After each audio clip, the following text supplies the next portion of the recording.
বিষয়টা হলো কি, সামনে তো একটা নির্বাচন, এই যা কিছুই ঘটবে এখন নির্বাচনকে কেন্দ্র করে ঘটবে। অনেক সময় দেখবে নির্বাচনকে কেন্দ্র করে একাধিক দল কিন্তু একটা ভোটের ঐক্য করে। এখানে কিন্তু আদর্শিক কোনো ঐক্য না, এগুলো ভোট পাওয়ার জন্য আমরা একটা ঐক্য করলাম, যে একা হলে আমি হয়তো 10টা ভোট পাই, দুইজনে মিলা হলে হয়তো 20টা ভোট পাই, ওই ভোটটা একটু জোরালো ভোট হয়। এখানে নির্বাচনে এই যে আপনি যে মেরুকরণ দেখতেছেন, এটা আগামী দিনগুলোতে আরও বাড়বে। এটা সবই নির্বাচনকে কেন্দ্র করেই বাড়বে, এবং একটা জোটও হতে পারে বিএনপির বিরুদ্ধে। এখন বিএনপির বিরুদ্ধে জোট হবে কেন? হবে এই কারণে যে বিএনপির তো জোট করার দরকার নাই।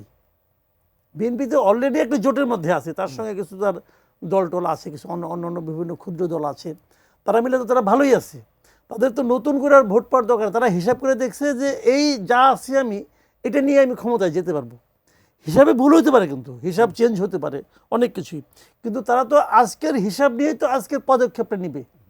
এবং তারা যেগুলো বলছে এটা আজকে হিসাব নিয়েই, তার প্রতিদিনই হিসাব করে, জামাতও প্রতিদিন হিসাব করে, এনসিপিও করে।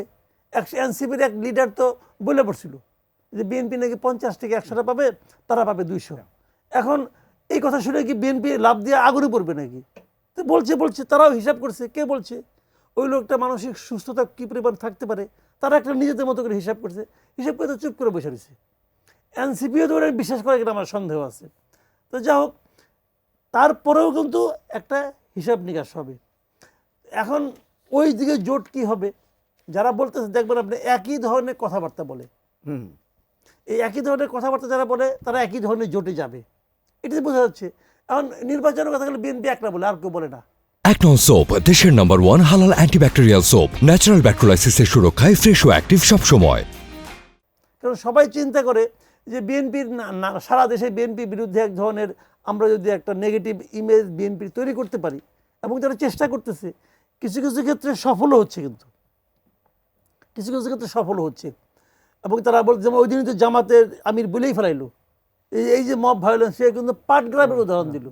পাটগ্রামে বিএনপির কিছু লোক জড়িত ছিল বলে বলা হচ্ছে, সে পাটগ্রাম, কিন্তু উনি কিন্তু পটিয়ার উদাহরণ দিলেন না, পাটগ্রামের দিলেন। কী কারণে? কারণ পাটগ্রামেরটা দিলে ওনার পলিটিক্সের সুবিধা হয়। এখন করে জামাত, সে তো তার পলিটিক্সের কথা ভাববে রে ভাই, এটা তো অন্যায় কিছু না, সে ওইটাই করছে।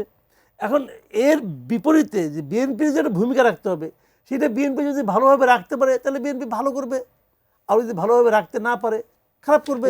এনসিপির যে জুলাই যাত্রা দেখছেন উত্তরাঞ্চলে, এখন দেখা যাচ্ছে বিপুল সংখ্যক মানুষ তাদের সমাবেশে আসছে। আমরা অনেক সময় এনসিপি একটা সমালোচনা ছিল যারা নগর কেন্দ্রিক একটা দল, কিন্তু এখন তো দেখা যাচ্ছে বিভিন্ন যখন প্রত্যন্ত লেখা যাচ্ছে সেখানেও তাদের সারা ব্যাপকভাবে দেখা যাচ্ছে। হ্যাঁ, এটা হচ্ছে, সারা ব্যাপকভাবে পড়ছে কিনা আমি যাই না। আপনি কোথায় বিপুল পেলেন তাও আমি বলতে পারবো না, তারা ছবি দিচ্ছে যতটুকু দেখেছি আর কি আমি। তো ঠিক আছে, একটা বড় দল হতে পারে, তারা তো এই মুহূর্তে আলোচিত দল, এবং তারও চেয়ে বড় কথা তারা তো সরকারি দল। আসলে আমি ওটাকে সরকারি দলই বলি। তো সরকারি দলে তো নানা কারণেই লোকজন বাড়ে। একসময় তো বাংলাদেশে ঢাকা শহরে আওয়ামী লীগের মিছিল, আওয়ামী লীগের কোনো মিটিং হলে তো লোক আসতেই থাকতো তো। এখন কি আসবে? এখন কিন্তু আসবে না রে ভাই।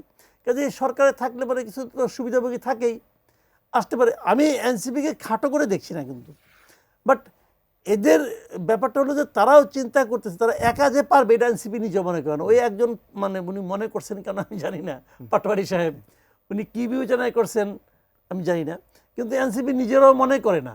শুনেন, আমি একটা কথা বলি, এনসিপি যদি আলাদা নির্বাচন করে, আলাদা, তারা যদি কোনো একটা আসনে তাদের জামানত রক্ষা করতে পারে, ওইটাই হবে এনসিপির সাফল্য। এটা হলো আমার অবজারভেশন এনসিপিকে নিয়ে। এখন এই মুহূর্তে এনসিপি কোথায় ইলেকশন করে জামানত বাজেয়াপ্ত রাখতে পারবে না, বজায় রাখতে পারবে না। এটা বাস্তবতার ভাই, এত দ্রুত হয় না। হতে পারতো, কিন্তু এনসিপি দলটা করার পরের থেকেই তারা যে সমস্ত কর্মকাণ্ড করেছে, বিভিন্ন দেখেন এনসিপির কিন্তু কিছু কিছু দায় নিতে হচ্ছে। যেমন ধরেন এনসিপিকে নিতে হচ্ছে সরকারের ব্যর্থতার দায়, কিন্তু এনসিপির উপরে পড়ছে, কারণ লোকে মনে করে এটা সরকারি দল। সরকারের 2 জন ছাত্র উপদেষ্টা আছে, এদের নিয়ে নানা রকম স্ক্যান্ডাল আমরা বাজারে শুনি। এই প্রত্যেকটা স্ক্যান্ডাল এনসিপির ওজন কমিয়ে দিচ্ছে, অথচ তারা কিন্তু বলে আমি এনসিপি করি না। এনসিপি বলছে তারা কেউ না করে না, কিন্তু আবার একসঙ্গে বসে কফি খায়, ওই ছবিতে আমরা দেখি। আবার ওই উপদেষ্টা বাসার সবাই মিলে যায়, আলাপ সালাপ করে, ওটা ওই যে এক নারী বললো না, ওখানে আমার দেখা হয়েছিল, ওই তার বাসায় ডিনার করতে গেছিলাম, তো যায়, কিন্তু একদল করে না। তো এখন বলতেছে, পাবলিক দেখতেছে, তারপরে পাবলিক একটা সিদ্ধান্ত। বিএনপির তো নানা ধরনের অপবাদ বা নিতে হচ্ছে এখন, ওই বিভিন্ন জায়গায় দখল, বিভিন্ন জায়গায় আছে। এবং এই একটা হিসাব দিলাম যে গত 1 বছরে বা 10 মাসে 4000-এর বেশি কর্মীর বিরুদ্ধে শাস্তিমূলক ব্যবস্থা নিতে হয়েছে। শুনেন, এই যে শাস্তিমূলক ব্যবস্থা না, এটা বিএনপি বলতেছে, আমরাও বলতেছি যে হ্যাঁ খুব ভালো উদ্যোগ, কিন্তু এই যে সারা দেশে বিএনপির যে ইমেজ ক্ষুণ্ণ হচ্ছে, এই স্থানীয় পর্যায়ে লোকদের আপনার মানে চাঁদাবাজি বলেন, দখলদারিত্ব বলেন, এরা সবাই বিএনপি করে কিনা আমি তাও জানি না, কিন্তু এরা বিএনপির বদনামটা বিএনপির কাছে যাচ্ছে। কিন্তু বিএনপি থামানোর চেষ্টা করছে, তার যে প্রক্রিয়াটা, আমি এই থামানোর প্রক্রিয়াটাকে সঠিক মনে করি না, একদমই সঠিক মনে করি না, কারণ এতে কিন্তু থামতেছে না। দেখেন, আমি একটা কথা প্রায় উদাহরণ দিয়ে বলি, ধরেন একটা পাতিল গরম হয়ে গেছে, খুব পাতিল গরম হয়ে গেছে, আপনি এর মধ্যে যদি 2 ফোঁটা পানি দেন, তাহলে ছেদ করে শব্দ হবে না? হবে তো। আশেপাশে সবাই শুনবে যে পাতিলটাকে ঠান্ডা করার জন্য পানি দিয়েছে, কারণ শব্দ হয়েছে। পাতিল কি ঠান্ডা হবে? পাতিল ঠান্ডা হবে না। পাতিল ঠান্ডা করার আলাদা পদ্ধতি আছে, হয় আপনাকে পুরো পাতিল ভর্তি করে পানি দিতে হবে, অথবা আগুন নিভাইতে হবে। তো সেই পদ্ধতিতে বিএনপি যাচ্ছে না। কেন যাচ্ছে না আমি জানি।